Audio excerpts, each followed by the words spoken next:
ঘরের দরজায় দাঁড়িয়ে সূরা ইখলাস কিভাবে পাঠ করলে ওই ঘরে কোনো অভাব থাকবে না, নবী সাল্লাল্লাহু আলাইহি ওয়াসাল্লাম আমাদেরকে জানিয়ে দিয়েছেন। সূরা ইখলাসের অনেক ফজিলত রয়েছে। সূরা ইখলাস সম্পর্কে হাদিস এসেছে, বুখারী শরীফের হাদিস।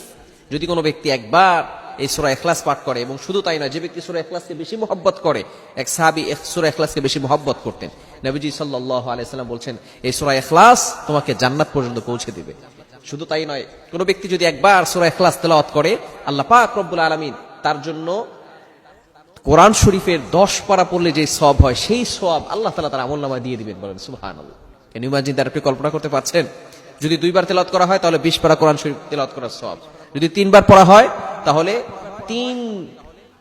30 পারা কোরআন শরীফ পড়লে যে সওয়াব হয়, সেই সওয়াব আল্লাহ তাআলা তার আমলনামায় দিয়ে দিবেন। এজন্য অবশ্যই সূরা ইখলাসের আমল আমরা করব। কিভাবে করব? ঘরের দরজায় দাঁড়িয়ে যদি সূরা ইখলাস পাঠ করতে পারি, কতবার পাঠ করলে আল্লাহ পাক রব্বুল আলামিন বরকত দিবেন, ওই সংসারে কোনো অভাব থাকবে না।